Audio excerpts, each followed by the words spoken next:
Frankenstorm, superstorms, tornado outbreaks, earthquakes. It's just picking up like no can do. And it's funny. I guess it's funny in a way.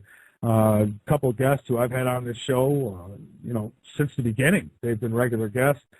Dr. Rand and John Moore, and while through the years we questioned much of what they told us, and one thing that they both did agree on and inform us of is how, at this point in time, they said from 2010 on that the storms would increase, the earthquake activity, the volcanic activity would all be picking up, that there would be noticeable changes on this planet, and I don't think anybody can argue that they were right about this. So if they're right about that, what else might they be right about? And, what might Gordon be right about? Because he's been talking about this kind of thing for a long time as well. And he's going to talk more about it with us here tonight. So, Gordon, welcome back to Late Night in the Midlands, my friend.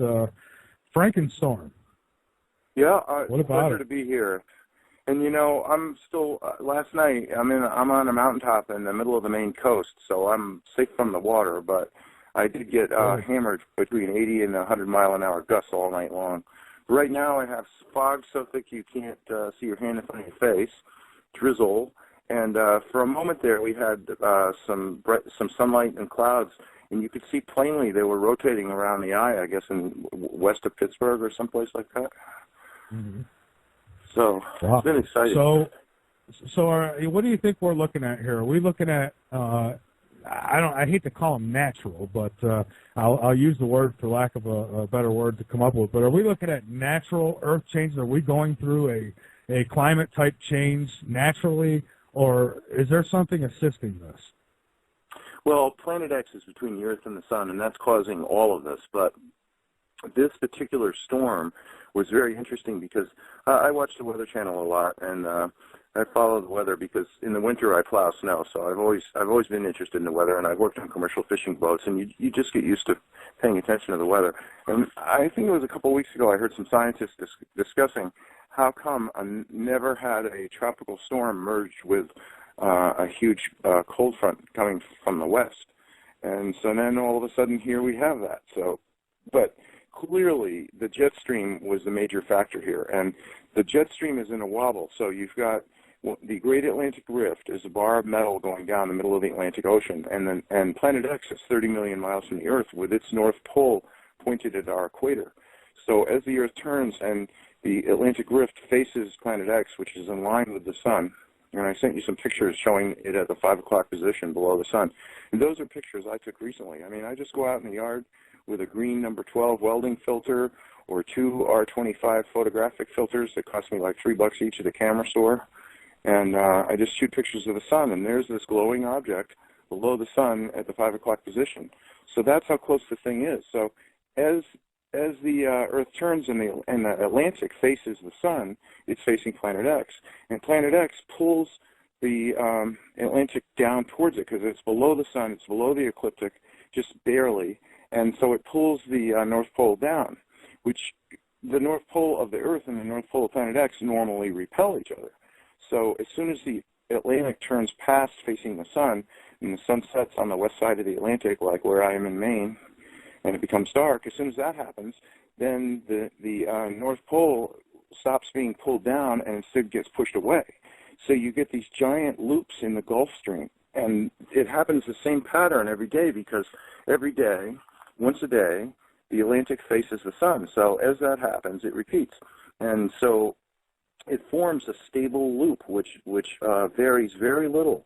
So that's what happened is this storm got caught in one of these loops in the jet stream caused by Planet X. And the way the loop happens is the air stays in the same place, but all of a sudden the Earth underneath the air rolls. So it's not really that Planet X is affecting the air, it's that it's making the Earth wobble under the air. So the jet stream normally would flow pretty straight from west to east. So it will come off the Pacific and go straight across North America and off into the Atlantic, and that's that. And because of the wobble of the Earth, it's made the jet stream into these huge loops that repeat. And that's why, like, I'll tell you, Maine is famous for, like, 5 or 6 days out of 7 are gorgeous. And, okay, you can get rain and snow the other 2, but this year we've had 6 days out of 7 rain and fog, whereas just to the west of us we've had drought. And then the same thing is true on the other side of the Atlantic.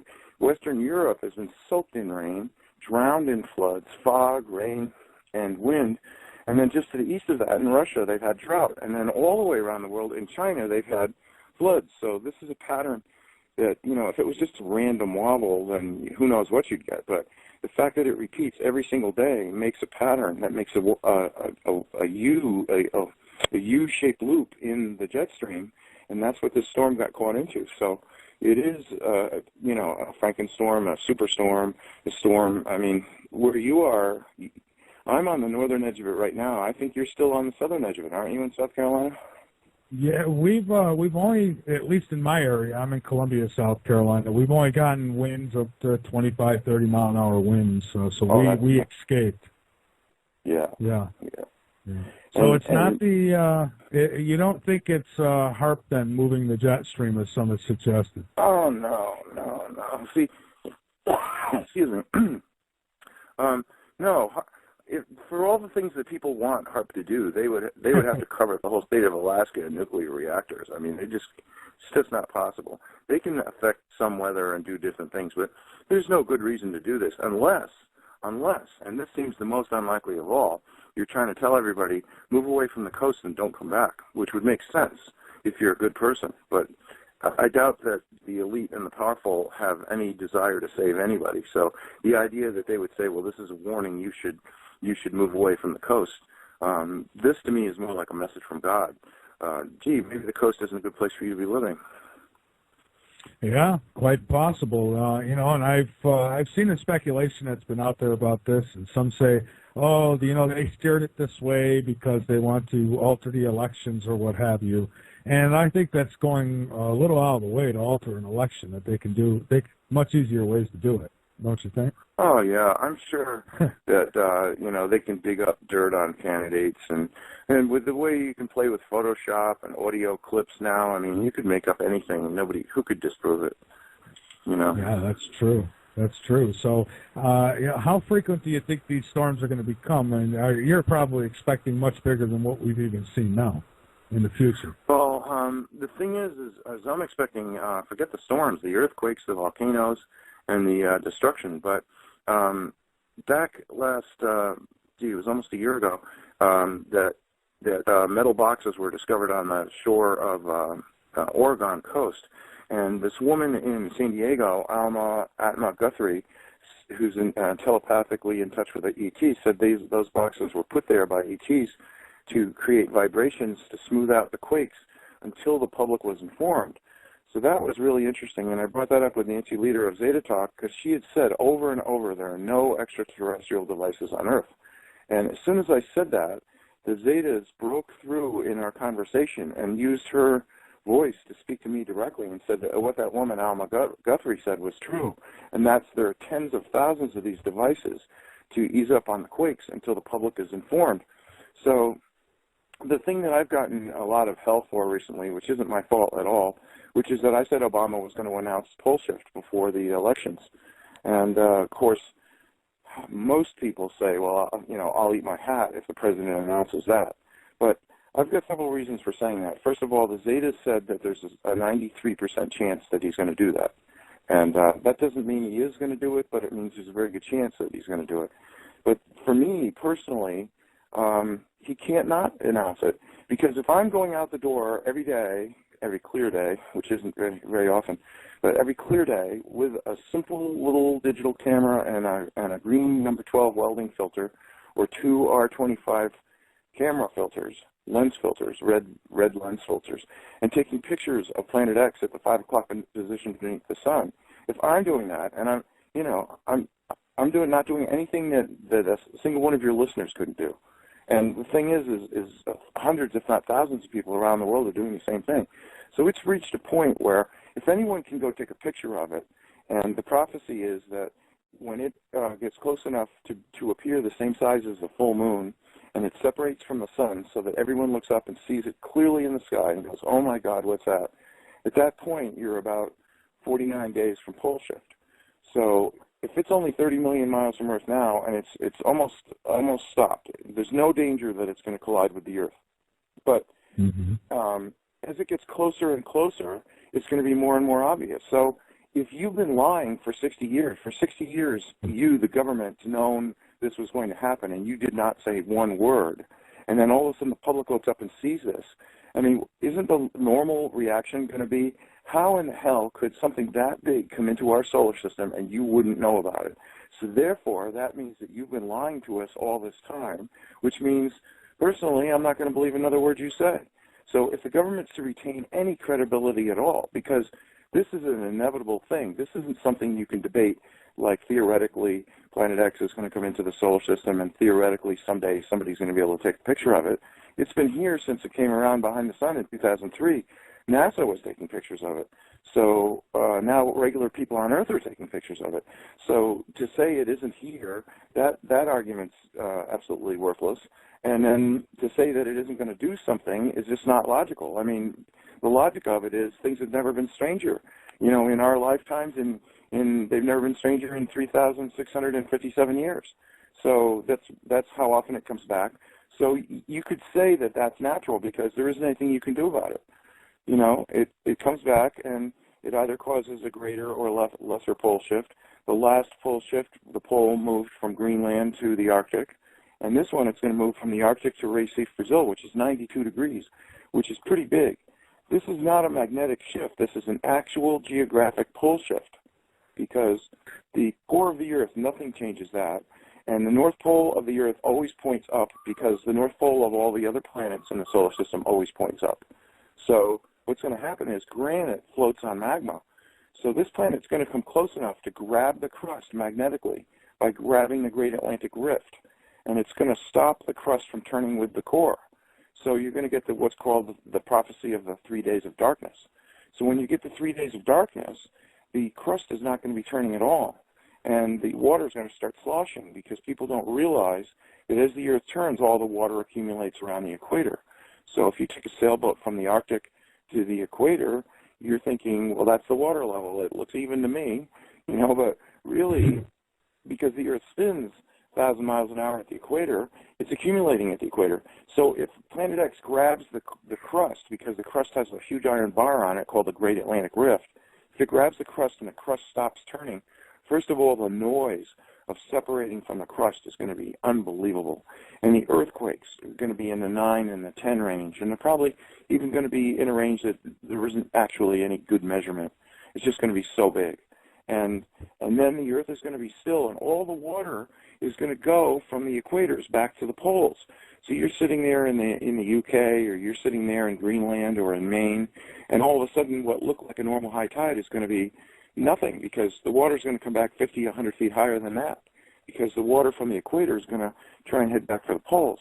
Then, as Planet X comes from below the sun, below the ecliptic, and goes up past the Earth, it's going to grab the Atlantic Rift for a while and then let go of it. When it lets go of it, that's when the eastern tip of Brazil will be over the North Pole.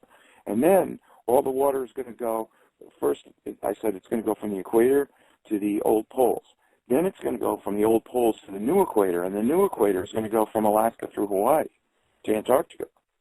So that's what's going to cause the 600-foot tidal wave. So getting a 4-foot or a 5-foot or a 6-foot, an 11-foot, a 14-foot tidal surge in New York is nothing. Imagine when you get a 600-foot tidal surge. I mean, wow. You're going to need to be 100, 200. Brings me back to the Art Bell movie. Yeah. So, yeah. And it won't necessarily be a breaking wave. I mean, there were some waves on top of the surge yesterday, but it was basically the surge just coming in from, and it was from the low pressure of the storm, and the wind, they call the wind the fetch. The longer the fetch, the bigger the waves, the bigger the surge. So here you had a giant circle, 1,500 miles in diameter, the outer edge of it's coming at New York from the northeast and filling up Long Island Sound and pounding water up against the shore, and it has no place to go because New York is basically a corner in the coast. So I think I was going to say, Gordon, I think that, you know, a lot of people are waiting for the obvious. They're waiting for it to be obvious in the sky. You know, you could put a million pictures out of this, and, you know, people will still say it's reflections, it's, you know, this and that and the other thing. No, I know, flares. Yeah, and I got to be honest, it is hard for somebody who don't believe in this.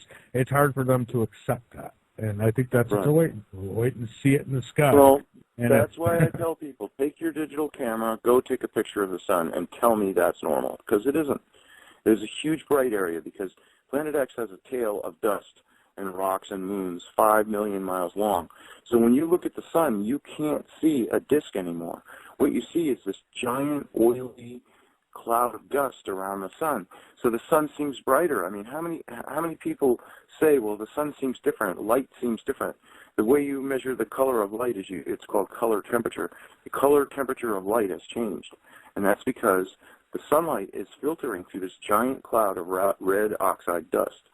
And you know, I have a friend in Colorado. He said the sun rose about to the right of where it normally should have risen because he drives his kids to school every day, and when he turns out of his development to go onto the highway, the sun is always to the left of his car, and this morning it was straight on, and it could not possibly have normally, astronomically, decided to rise at that position. The thing is, the Earth is wobbling, so it isn't the sun is moving, it isn't that the moon is moving, it's that the Earth is moving, and it looks like it's, you know, because you're on the Earth, so you think, well, the Earth isn't moving. You think, well, it's the sun that moved or the moon that moved, but really it's the Earth that moved.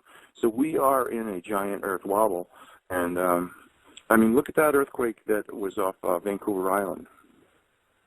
Now, the true magnitude of that, the U.S. Geological Society for about 2 years now has been discounting quakes by 1.3 on the Richter scale. So if they say it's a 7.7, it's really a 9. And they're doing that intentionally. That's to fool people. They changed that a while ago. Yeah, so you know, I was saying to people, well, the next one to go, there's going to be a quake in California, and sure enough, yesterday there was a quake in downtown L.A., and they said that was a 3.5, so that means it was more like a 4.8, but it was in downtown L.A. So I figure the next most logical one is San Salvador, Costa Rica, and immediately a couple of volcanoes just came alive in Costa Rica today. They've been silent for 6 years, so the net effect of what's going on in the Pacific is the Pacific's going to narrow, the Atlantic's going to widen, and you've got to have quakes doing that. Now, the question is, shouldn't these quakes have already started occurring? Well, yes, they should have. So why haven't they? Well, what if the extraterrestrials put little vibrating boxes all over the Earth on the faults to release the pressure gradually in order to be an incentive for somebody like Obama to address this question in public announcement? So that was what I said because the Zeta said it, and when they said it, I knew it made sense because the thing is, if you just wait until there's disaster, everybody looks up at the sky and goes, oh my God, we've got to get our gun and riot, you know, because this is the end times. So how much better would it be for the government, and they'll say, well, and the government didn't tell us about this, they're lying, you can't trust anybody. But if the government announces it, then they can, once it gets really desperate, then they can say, well, it's a national emergency. And then nobody is going to blame the president. They're not going to say, they're going to say, well, it wasn't his fault. He can say, well, it was national security. I didn't find out about it till recently, and I wasn't allowed to say anything, and now I am. So I'm telling you that this is a reality. I wish I didn't have to say it, but and see, then you can say, well, it's not the president's fault. It is a national emergency. We should all work together. And then if there's a big outbreak of looting and rioting, people will say, well, that's wrong because we should all share and work together to survive because this is bigger than all of us. But if he says nothing, and then all of a sudden it becomes obvious and people go nuts, and then he declares martial law, then all these military patriot types are going to say, see, we told you, we knew it was coming, martial law, now it's civil war, get your gun. And so the result is going to be far worse. Now, a lot of people say, and I have to agree, that I don't think martial law would last more than a week because, you know, I don't think anybody's going to put up with that. And no, I don't either.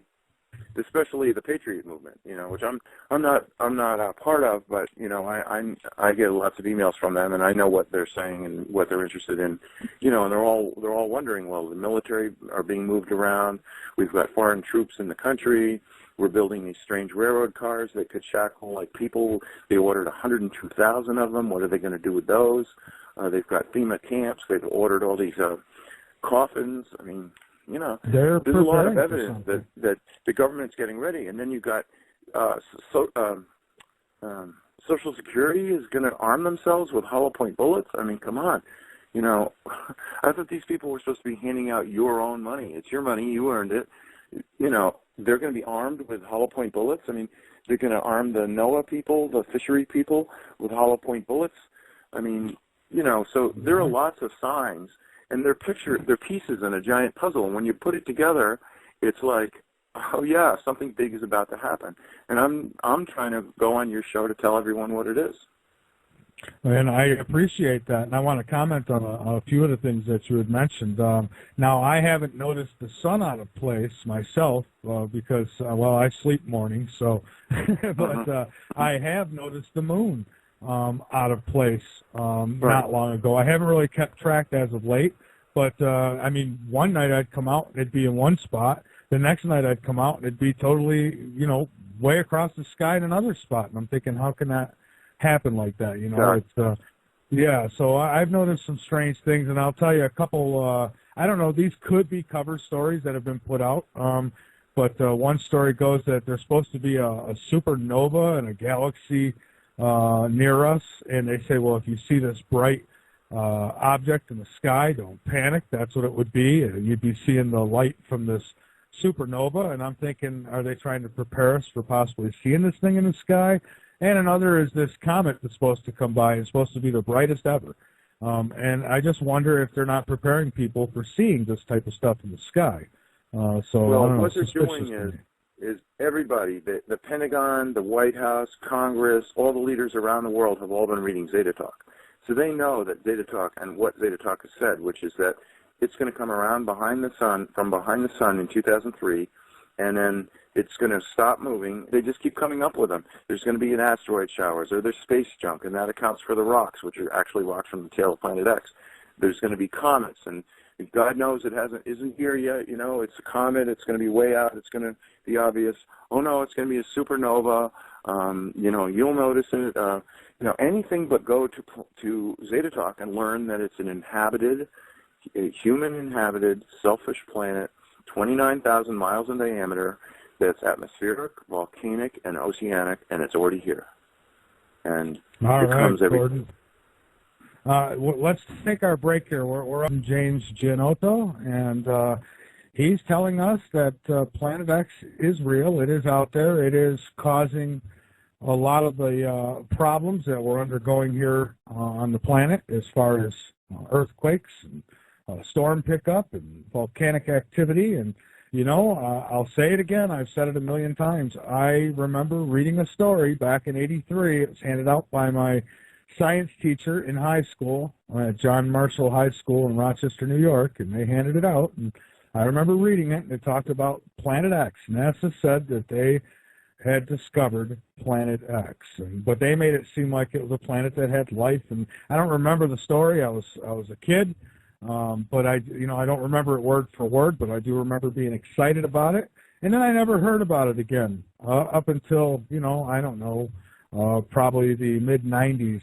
I started hearing about it through sources like Art Bell and such. But I don't know, myself, I believe that Planet X is out there. I'm like a lot of people. I've always wanted to see it with my own eye. I'd really rather not see it, but I'd like to see it. And I've seen some pretty convincing photos and videos.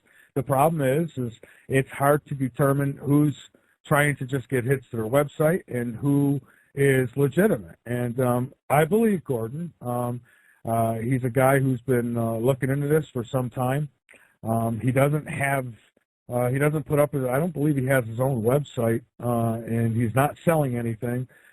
So what's there not to believe in the information he gives? And he does, I think Autumn's getting the pictures up on latenightinthe Midlands.com as we speak. pictures that Gordon had sent to me. I remember once going out there with a camera and taking pictures, and I thought that I had it. I said, hey, that's Planet X, and it turned out to be my shutter. But I haven't took the method that he's talking about, and we'll learn more about that, how we can all go out there and get pictures. So, you know, I'm not telling everybody run for the hills. I'm telling you, here's the information. You could choose to believe it or not believe it. That's up to you. But I do suggest that everybody at least research this, because there is a ton of evidence pointing towards exactly what he's talking about being true. So before you just go dismiss it, I would suggest a little research. Absolutely. And Gordon, we're back, my friend. And so, yeah, I'd like to know more about Zeta Talk for those who might be thinking, what are they talking about? Maybe you can explain a little bit what that is and angles and lines that intersect, and people were looking at that going, there's no way we're going to translate that. And then somebody did. And so there were all these translations, and it was the biggest thing for German, English, and French archaeologists from the year 1800 to like the American Civil War. They would travel to Iraq, find these tablets, and translate them. So Zecharia Sitchin was reading all these tablets, and he spoke a lot of different ancient languages. He spoke all the European languages, and he could understand the different debates and discussions in these books that were, 100 years old. And he's reading, and he's going, this is not the correct interpretation, because when they interpreted it in those years, they had no idea of the space program. They knew very little with astronomy. And now, in light of the space program, because he wrote this book in 1974, that's when it got published. He was writing it for at least 5 to 10 years before that. What they're talking about is a planet that comes through the solar system every 3,657 years. It's inhabited by selfish humans who are tall. They have red hair. The statues at Easter Island are them. They have very dour-looking faces, so they're not handsome. And they were coming here to mine gold. That was the project. And the reason why is because, and you could see that if a planet, an inhabited planet, comes through the solar system every 3,657 years, what in the hell does it do for the rest of the time? How do they stay warm? Well, one reason is that it's a big, big planet, 29,000 miles in diameter, and it's volcanic. So it has these gigantic volcanic rifts that are open on the surface, sort of like the pictures of volcanoes in Hawaii. There's this huge orangey red glow, and it's an oceanic planet, and it's a cloudy planet. So it's very rare for them to actually see the stars. So these volcanic rifts create this glow that lights the clouds up and make it look reddish. So that's one of the reasons why people say this is the destroyer comet, this is the red comet, this is the great comet. It's not a comet at all. It's an inhabited planet. And they come through the solar system, and they came through mining gold. So they came here, and they would land and mine gold, and then one day, after several 100,000 years, and this is all in the Sumerian tablets, after several 100,000 years, they said, geez, what in the hell are we doing? We've got genetics. Let's take some of these apes and breed a bunch of slaves. Let's make them smart enough to be good slaves, but dumb enough not to know that we're not gods. So that's what they did, and there were thousands of Adams and Eves. And Google Earth has revealed so many secrets of the past through these satellite pictures that anyone can look at. They discovered a city near the gold mines, near the gold fields in South Africa, that's 100 miles by 200 miles. It must have had at least 2 million people. They've gone there, they found the stone ruins of these buildings and the whole city. It's gigantic. And nothing impressive. I mean, these are slaves. They weren't building like palaces for these people. These are just like little huts that collapsed. But they dated some of this stuff, and it's 250,000 years ago. And then you look at modern genetic science. And modern genetic science says that all of mankind came from one woman in Africa, possibly 400,000 years ago. So that's what these tablets say. And so Zecharia Sitchin put them into modern language with modern understandings. The Anunnaki, who are the people who live on planet X, and their name for their own planet is Nibiru. So the Anunnaki from Nibiru, they describe the Earth as the 7th planet. Now, why would they do that? Because if you go, we always call ourselves the 3rd planet, meaning we are the 3rd planet from the sun. You've got the sun, you've got Mercury is the 1st planet, then Venus, and then Earth. So we're the 3rd planet. But if you're coming from space, it makes sense that you would describe it going the other way around. So it's little things like that, these tablets, these seals, where they would make something out of hard clay, and then they would roll it in wax or roll it in soft clay, and they would copy the seal, this emblem, and it shows the Earth as the 7th planet. So there was that, and then, which you can tell I'm urging you, if you haven't picked up a copy and started reading the 12th planet, maybe it's time to do it. But anyway. Right. Well, let me ask you something before you continue. Now, the planet Nibiru, I want to touch on that really quick. How is it possible to, I'm not saying it's impossible because, we've learned a lot, but how is it possible to withstand, I guess, the stable magnetic field and all the things that they would need, I guess they would need because we need it. How do they sustain that with a planet traveling through space? Could that be possible? Yes, it's got deep, deep oceans, and water has the highest specific heat of any substance on Earth. So it takes more heat to heat water, and water holds more heat than any other substance. So if you have a certain amount of warm water, and you have a certain amount of warm anything else, doesn't matter what it is, gold, stone, granite, clay, whatever, wood, it takes more heat to heat the same amount of water. And once it's heated, it holds water. It holds heat more than anything else. So that's one thing in their advantage. The second is that they have a much bigger molten core than the Earth does. So it's a lot warmer on the surface anyway because all this magma is constantly welling up. And so, but still it gets cold. So they figured out in their great wisdom that the only way they could expand and grow and be happy and not suffer these climate changes was to get gold and powder it and put it in the atmosphere and use it like a space blanket. And they tried it, and it worked like crazy. So you have the Mayans. Now everybody talks about 2012 and the Mayan prophecy. The Mayans were some of the slaves. The Mayans didn't have computers. They didn't have telescopes, and yet they knew the positions of the planets better than NASA until the 1970s. And they had incredible calendars, incredible. Where did these people in the jungles of Central America get the idea for that? Well, I'm going to tell you right now, they were controlled slaves through fear, and they sacrificed people, and they said, you're going to learn this or else we're going to kill you.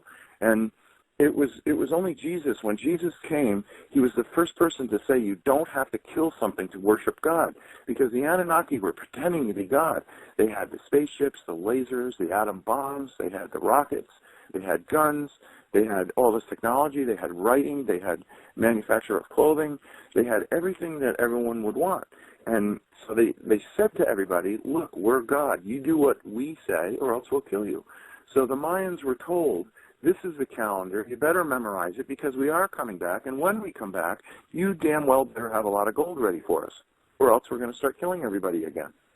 So that's the Mayan story right there. The Mayans were like totally subjugated with fear, and they had to sacrifice, kill things, virgins, captured slaves, captured armies, their best friends. Didn't matter. You had to kill in order to worship God. And what kind of a God is that? That isn't a God. It's a selfish extraterrestrial that's trying to scare the hell out of the slaves so they'll go mine some more gold. So that's what was going on the Earth. And that's what this 2012 is right in the period when Planet X is floating in space between the Earth and the Sun, and they could be, except that they're banned, but they could be landing spaceships from Nibiru, from Planet X, on Earth and saying, where's our gold? So they're not, because unselfish extraterrestrials said, that's it, you've overextended your stay. You're not welcome. You're like a house guest after 3 days. Get out of there. You're ruining everything. And so they were banned. So they can't come back. They'd love to come back, but they can't. Well, wouldn't they get surprised if they were to come back now? Because especially if they landed in the United States of America, they'd have a real problem going door to door telling people, hey, get out here and dig up my gold for me. Oh, yeah. Yeah, no, nobody would stand for it. And they may be 7 to 12 feet long, but tall, but they die like anyone else, and bullets will kill them. They're not welcome, and they're not even trying, because every time they try, something goes wrong with their rockets, or it goes wrong with their technology, and they pretty soon they got the idea, oh, we're not allowed to go to Earth anymore.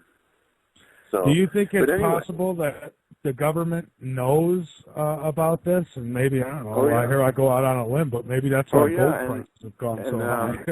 Yeah, and not only that, but the government actually worries about just what you said. Well, what if they come back and land? What are we going to do? And you know, Nancy at Zeta Talk has told them several times, you don't have to worry. They're not allowed here, so they're not coming back, so forget it. And you're not going there either. If you try and go to Planet X and land like a manned mission on Planet X, before you even get part of the way there, something's going to go seriously wrong with your electronics and your whole mission's going to fail, so don't try it. So everybody has the idea. And but Nancy Leader is a very nice woman who lives in Wisconsin. I've gotten to know her quite well, and she's very sincere. She's very honest, and she volunteered at childbirth to be a telepath for the Zetas. Now, the Zetas are unselfish humans. They're known as the little grays, and you've got to understand that it's the same up there in space as it is down here on Earth. So it doesn't matter what you're talking about. You're talking about cats and dogs on Earth, people on Earth, extraterrestrials, reptilian extraterrestrials, worm extraterrestrials, octopus extraterrestrials. There's the good, the bad, and the ugly. So everybody has a group and that's because of the spiritual growth process. You reach a point where you want to orient all your behavior around either unselfishness, which is the best way to go, or selfishness, which about 10% of every population, including extraterrestrials, chooses. So you've got selfish and unselfish everywhere. But the unselfish, thank God, are in the majority, and they're also the most advanced technologically. And they came here and they said, you know, this Earth is a great future place. This is a great incubation for a great blessing to the whole universe, and we're going to protect it against these selfish extraterrestrials. So they're banned from coming here. So, yes, there are selfish Zetas, and that's who the government interacted with. When Eisenhower was president, and MJ-12 was first formed, and there was the crash at Roswell, and a secret inner group of the government made contact with extraterrestrials. The government was always selfish, and that's no surprise when I tell you that. And like attracts like. So at that time, selfish ETs were allowed to contact people on Earth. Not the Anunnaki. They're banned forever. They can never, ever come back. Even the selfish ETs don't want the Anunnaki to come back because they're basically a bunch of low-life, crude jerks. And they're only I think they left some of their kind behind. Yeah, well, that's the thing is, you know, if you come to Earth, if you're an Anunnaki and you come to Earth and you do enough bad karma things, then you have to be born on Earth as an Earth person. So you create these slaves, but then you get involved with them and you do bad things, then your karma is to be reborn on Earth and live through what you did. So, you know, for most souls, that's the only way they can learn something is to experience it themselves. Don't it seem like we're going that same route, though? I mean, because you look at what governments, even around the world, are doing, and they're starting to create things and clone things and mix this breed with that breed, and pretty much playing the role of God. It's always a minority, and we're this close, as they say, this close to empire. I mean, if it weren't for pole shift with Planet X, I swear to God, within a few years, they would have cameras everywhere, Big Brother everywhere. You'd all be chipped. You'd be numbered. You wouldn't be able to do anything without permission, and you'd be expendable. To be honest with you, you know, most people would be expendable. So we're very close to that, but we're never going to reach it because there's going to be a worldwide disaster that's going to be the big equalizer, and it's going to set everybody, including the selfish, the powerful, the wealthy, the bankers, the military-industrial complex, the politicians, all of them are going to be right back to equal to where you're at, which is if you don't grow a garden, you aren't going to survive. So it's going to get really basic, and none of the wealth and the power and the position and the arms are going to matter. So there is a lot of really great things to look forward to. One thing to look forward to is the total collapse of all governments, because if you have unselfish people working together for their own survival, you don't really need a government. Governments are so a few people can get control over everyone else and accumulate wealth and go to war with each other and create empires. And it's reached a point where everyone can see that. Nobody's going to put it up with it anymore. You can't just come in and say, well, I'm in charge. And people are going to laugh at you like, who needs you? You know, so... Yeah, I wish they do that, though, because yeah, you know, they don't right do it now, yet. Yeah, we've got police who are tasing children in playgrounds. I mean, it's gotten that bad.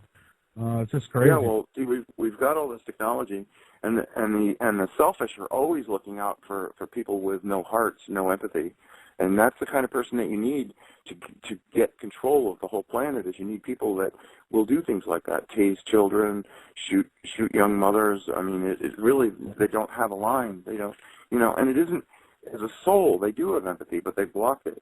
So the government is always looking for people that would, and a couple of years ago, all these police chiefs across the country resigned, and that's because they had all these secret meetings, and they said, look, there's going to be riots in the streets, and you're going to have to shoot your own neighbors. And people with hearts said, well, I won't do it, and they resigned. So they got people in there who will do it. So, what else I think, too, is, they've got our troops spread out thin here and there and everywhere around the world, and I'm thinking, so then what they would probably do is bring foreign troops in to keep order, as they say, and, of course, the foreign troops would have no problem shooting us because they don't live here. It's a whole other ballgame. I understand the United States has made some kind of pact with Canada now that if anything gets blown out of proportion, that their troops would come here or our troops would go there to help them, or vice versa. Oh yeah, and that's what they seek to do. And you see, after the government's collapse, there's still going to be a carry-on government in Denver, and it's going to control most of Colorado in the corridor from Colorado Springs, where the Air Force Academy is, going south all the way to Boulder. And they're accumulating supplies and men, and what they're doing is they're choosing, as these troops come back, they're choosing troops that don't have families, aren't married, don't have kids, don't seem to have any emotional affect. They don't relate to people. Those are the people that they're selecting to these elite little teams that they hope will ensure martial law for the military leaders after pole shift. And they don't realize, the beauty of selfish people is they can't even trust each other. They turn on each other, and so you're the little dictator, and you've got a private army, and then everybody's sitting there thinking, well, why do we need him? And they shoot the leader, and then they take over, and then they argue between themselves and shoot each other, and pretty soon there's nobody left.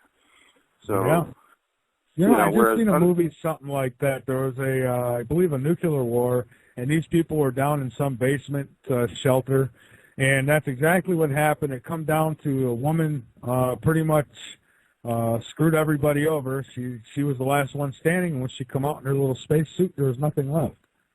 So enjoy it. You're all alone now. Yeah. So so anyway, around 1995, the Zetas started speaking through Nancy Leader in Wisconsin, and she started this website called ZetaTalk.com. And there's 6 mirror sites or 7 mirror sites. It's published in every language in the world through volunteers, translate everything. And it is questions asked by the public. So in other words, Nancy's not like loading the deck. She takes questions from the public since 1995. And then she asks the Zetas, and they telepathically give her the answer, and she writes it down and puts it on the website. So what you've got is 39,000 pages of questions from the public with answers from unselfish Zetas. So I can say, go read it, and then most of you aren't, and a lot of people have heard, well, Nancy lies and she makes stuff up, but there's people who say there's no such thing as extraterrestrials, the government would have told us, there's no such thing as telepathy, there's no such thing as, and if there are aliens, they're all lying bastards and you can't trust any of them, they're just trying to take over the earth, and, it's just like ridiculous.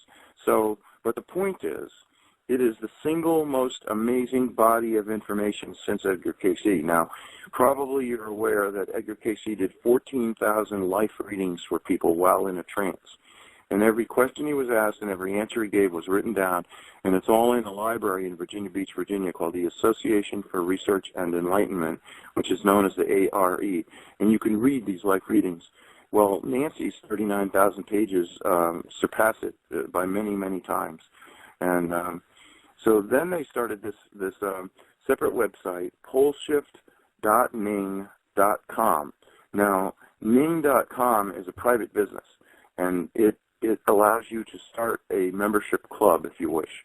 And so some of Nancy's followers, and it's not a cult, and she doesn't have rules, and you're not required to pay anything, and you don't have to give money, and she does all of this out of her own pocket. She doesn't charge a single thing for you to go to Zeta Talk and read it. It's all free.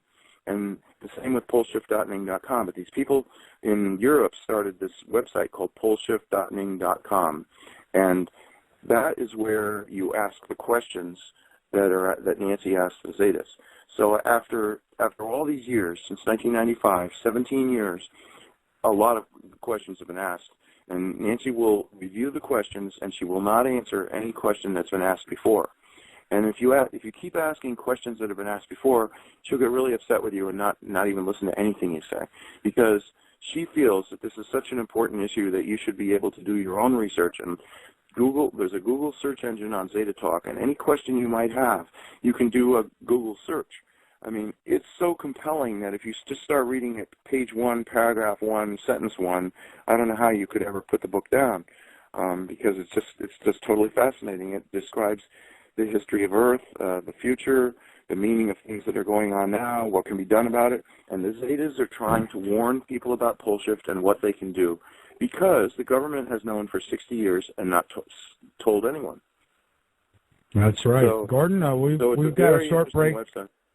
Okay, yeah, well, we're going to get right back to that, right, with a question or comment. And make sure you get over to www.latenightinthemidlands.com, become a member, and be informed. And by all means, inform others. Very important. And make sure you check out the other shows that come on this network.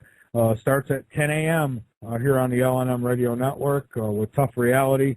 And there's shows that go on through the day right down to the last, which is me, Late Night in the Midlands.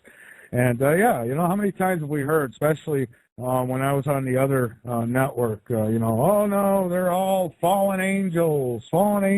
And I don't see why fallen angels would need spaceships. It just never made sense to me. But, hey, you know, to each their own. I'm not criticizing. Could be right, just like the guy who called in and said dinosaurs were intelligent. Hey, I don't believe so, but it's possible. All right, Gordon, we're back. And yeah, you know, I hear so many times, oh, they're fallen angels. And it's usually from the religious groups who classify them as fallen angels. And well, I don't think so. The religious groups. You know, you've got somebody 2,000 years ago writing descriptions based on what they know then. And, you know, there just wasn't a place for selfish extraterrestrials to fit into that picture, because the technology and the science wasn't around to do it. But now we know, you know. So, look, if somebody wants to say that somebody's a fallen angel, you know, I don't disagree, because if somebody's selfish, what do you care whether they're extraterrestrial, selfish angels, or what? They're still dangerous. Keep away from them. And you march around the city 7 times a day for 7 days, and on the 7th day, the walls will come down. But you have to give us all the gold and silver that's in the city of Jericho, or else it won't work. The Jericho goes, fine, Joshua goes, fine, no problem.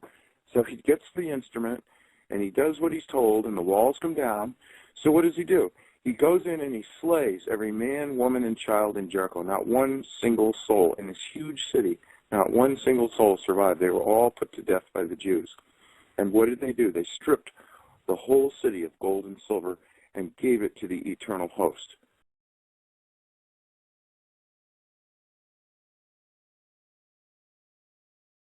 Big time with the storms growing. I mean, Frankenstorm, superstorms, you know, tornado outbreaks, earthquakes. It's just, you know, picking up like no can do. And, you know, it's funny. I guess it's funny in a way. A couple of guests who I've had on this show, you know, since the beginning, they've been regular guests, Dr. Rand and John Moore, and, you know, and while through the years we questioned much of what they told us, and one thing that they both did agree on and inform us of is how, at this point in time, I mean, they said from 2010 on that the storms would increase, the earthquake activity, the volcanic activity would all be picking up, that there would be noticeable changes on this planet. And I don't think anybody can argue that they were right about this. So if they were right about that, what else might they be right about? And, you know, what might Gordon be right about? Because he's been talking about this kind of thing for a long time as well. And he's going to talk more about it with us here tonight. So, Gordon, welcome back to Late Night in the Midlands, my friend. Frankenstorm. Yeah, what about pleasure it? to be here.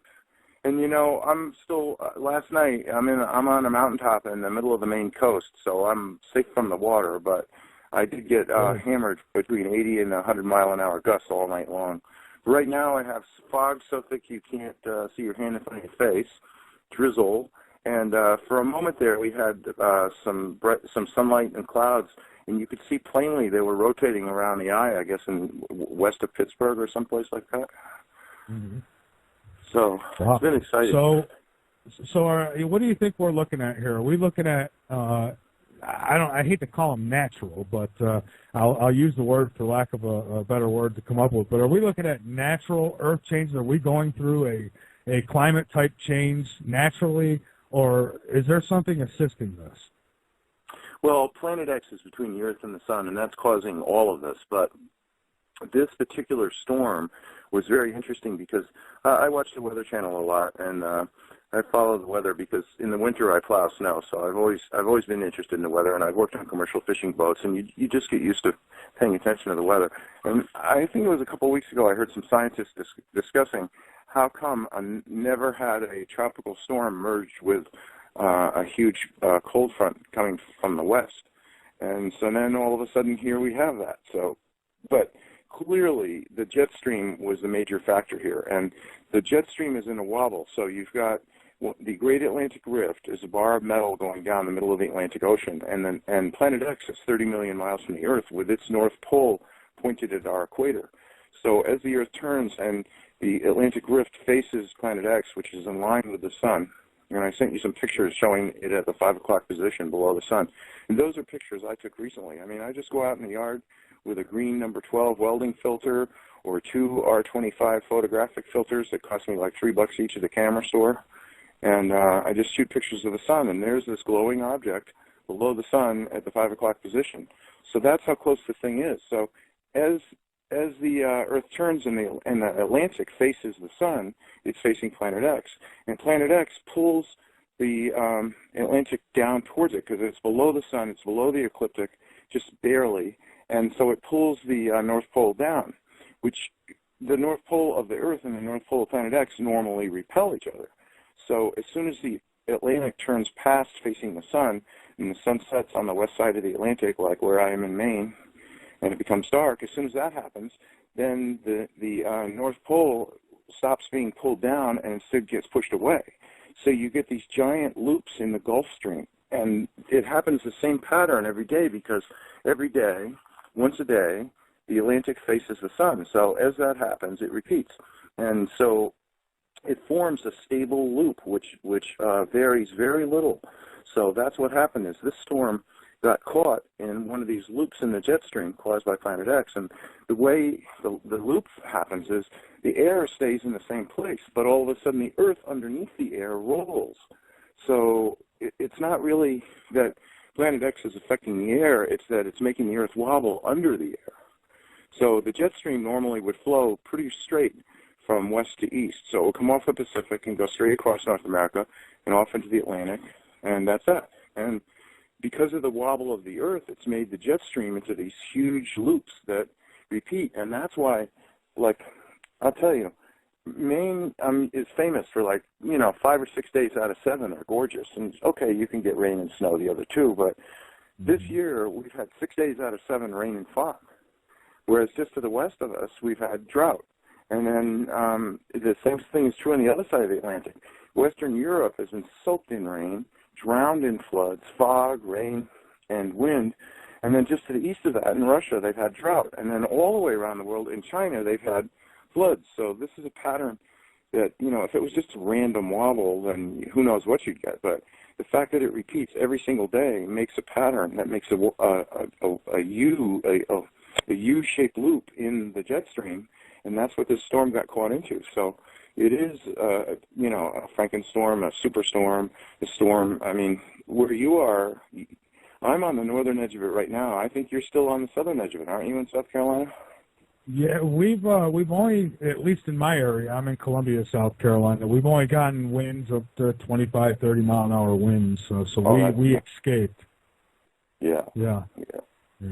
So it's not the, you don't think it's HAARP then moving the jet stream as some have suggested? Oh, no. See, excuse me. No, for all the things that people want HAARP to do, they would have to cover the whole state of Alaska in nuclear reactors. I mean, it's just not possible. They can affect some weather and do different things, but there's no good reason to do this unless, and this seems the most unlikely of all, you're trying to tell everybody, move away from the coast and don't come back, which would make sense if you're a good person. But I doubt that the elite and the powerful have any desire to save anybody. So the idea that they would say, well, this is a warning, you should move away from the coast, this to me is more like a message from God. Gee, maybe the coast isn't a good place for you to be living. Yeah, quite possible. And I've seen the speculation that's been out there about this, and some say, oh, they steered it this way because they want to